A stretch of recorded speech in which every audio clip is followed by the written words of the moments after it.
Bonjour frères et sœurs, c'est une joie de me retrouver encore avec vous. C'est notre dernière session sur notre identité. Alors on va s'arrêter encore au travers d'un texte de la parole de Dieu, au travers d'un homme, David. David qui a eu des moments un peu difficiles dans sa vie, même s'il est arrivé au sommet en devenant roi. Il faut savoir que son histoire est aussi atypique, c'est particulière, et on va s'y arrêter quelques instants et on va voir un petit peu au travers de cet homme combien ça a été la grâce de Dieu qui l'a mené là où Dieu l'a amené. David n'avait aucune influence dans sa jeunesse. C'est quelqu'un qui a été, comment dirais-je, cassé, abîmé, détruit.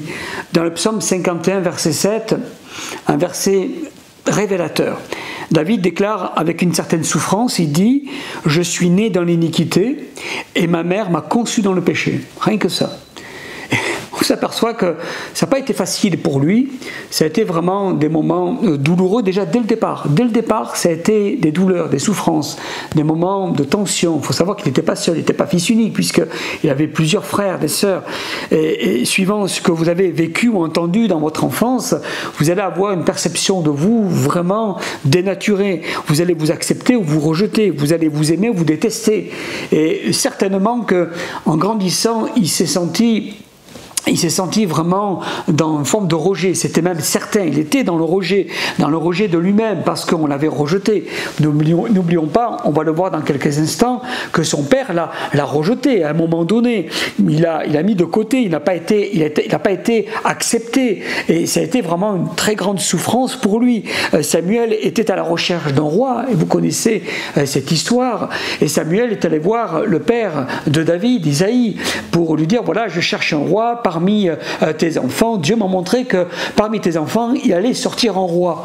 Et la parole de Dieu nous montre que ils sont venus tous les fils, des gars qui étaient grands, costauds, qui étaient beaux, et celui qui, ma foi, n'était pas forcément le plus aimé de toute la famille, s'est retrouvé dehors à garder les brebis.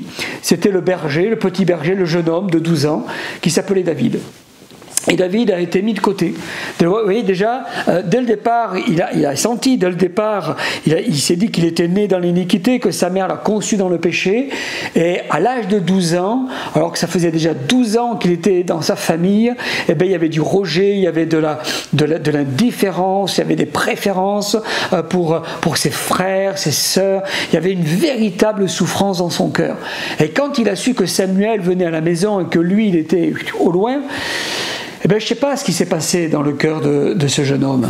Mais c'est sûr, comme tout jeune homme, il a dû dire, mais pourquoi je ne suis pas aimé? Pourquoi je suis autant détesté? Mais qu'est-ce que j'ai fait à Dieu? Qu'est-ce qui se passe? Pourquoi alors je suis venu au monde?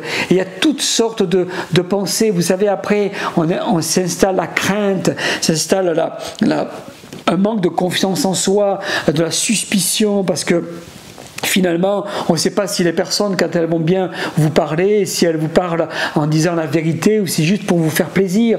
Finalement, on s'aperçoit qu'il y a des gens qui sont en véritable souffrance. Samuel est tombé dans le piège de l'apparence parce qu'à un moment donné, il a vu Eliab, il s'est dit « Ah, c'est peut-être lui ». Il a vu l'apparence, il a regardé finalement à ce beau jeune homme qui était costaud, qui était fort, qui était puissant. Et Dieu lui parle et Dieu lui dit ne regarde pas à son apparence, à la hauteur de sa taille.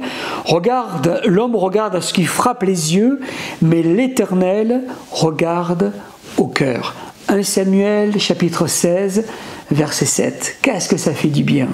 Qu'est-ce que ça fait du bien de savoir que c'est vrai que l'homme regarde, je dirais, à ce qui frappe les yeux, mais l'Éternel regarde au cœur.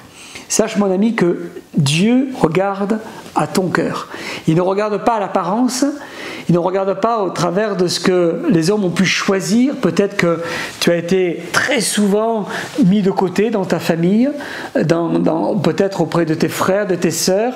Tu n'as jamais été la personne la plus appréciée, la mieux, peut-être la mieux écoutée. Parfois même, quand quelqu'un de tes frères et sœurs parlait à table, tout le monde écoutait. Dès que toi tu ouvrais la bouche, eh bien, il y avait des discussions de part et d'autre, personne ne t'écoutait, personne ne te calculait, et ça crée vraiment des fissures, ça marque le cœur d'un enfant, d'un jeune qui se construit, qui cherche son identité. Et finalement, le Seigneur, lui, est venu. Il est venu et il a dit à Samuel, attention, je suis là maintenant, je vais te montrer qui est la bonne personne. C'est pas tous ces grands gaillards remplis d'expérience, c'est ce jeune homme qui est là, le berger, le tout petit, ce jeune de 12 ans qui s'appelle David.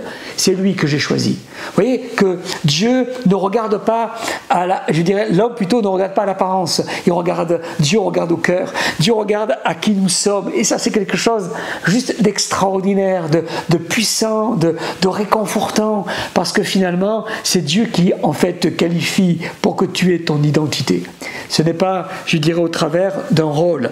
Malgré le rejet de David, il est rentré dans sa destinée. Il est quand même devenu roi. Pourquoi il est devenu roi ? Parce que c'est capital ce qu'il a fait. C'est le rôle de David. C'est vraiment ce que David a fait. Il a fait quelque chose de très important. Il a refusé le rôle qu'on lui a attribué pour embrasser son identité en Christ. Il a refusé le rôle qu'on lui a attribué. Ce garçon-là qui doit garder les brebis. C'était un temps. C'est ce petit-là, ce jeune à qui il n'y a aucun compte à rendre, c'est un petit jeune homme. Voilà, il a refusé tout ça, il a refusé le rejet qu'on avait mis sur lui, l'étiquette qu'on avait déposée sur sa vie. Il a refusé cela pour embrasser son identité en Christ, parce qu'il a cru aux paroles de Dieu sur sa propre vie, qu'il a pu rentrer dans son identité, qu'il a pu vraiment saisir ce que Dieu avait un projet pour lui, parce que par la parole de Dieu nous dit que nous avons des projets de paix et non de malheur, parce que Dieu a préparé des choses pour nous, Dieu a préparé des choses pour notre vie, et ça c'est quelque chose d'extraordinaire. Mais pour s'en emparer, il faut saisir les promesses de Dieu sur notre propre vie. Alors sache une chose, ta naissance n'est pas une erreur. Ta naissance n'est pas une erreur, ce n'est pas un accident, ce n'est pas un contretemps. Si tu n'as pas été choisi, voulu, désiré, peu importe. Quelque part, à la limite, peu important. C'est sûr que ça peut nous faire mal, parce que oui, il peut y avoir des parents qui n'ont pas prévu d'avoir un troisième enfant, un quatrième, un cinquième, que sais-je. Et puis il arrive, voilà, et on va pas avorter, forcément. On va garder cette vie, et puis on va forcément être heureux, mais on n'était peut-être pas forcément désiré. Et certains ne veulent pas du tout d'enfants. Certains même vont aller pour avorter. Je connais quelqu'un qui est allé pour aller avorter, mais ça n'a pas marché, et finalement elle a eu cet enfant. Et ça peut nous construire de manière, comment dirais-je, avec des empreintes de ce rejet. Ça, c'est forcé qu'un enfant qui n'a pas été désiré, a des empreintes de ce rejet, a des empreintes de ce refus de la mère de voir cet enfant vivre. Et ça, forcément, ça laisse une empreinte. Mais une empreinte, ça s'efface. Et Dieu est capable de l'effacer par le sang de Jésus. Christ est capable de l'effacer. C'est pour ça que tu n'es pas une erreur. Tes parents ne t'avaient peut-être pas planifié, mais Dieu, oui. Lui t'avait planifié, qualifié. Lui t'avait vraiment marqué de son sceau. Lui t'avait déjà choisi au fond du ventre de ta mère. Avant même que tu sois déjà conçu, il te connaissait déjà.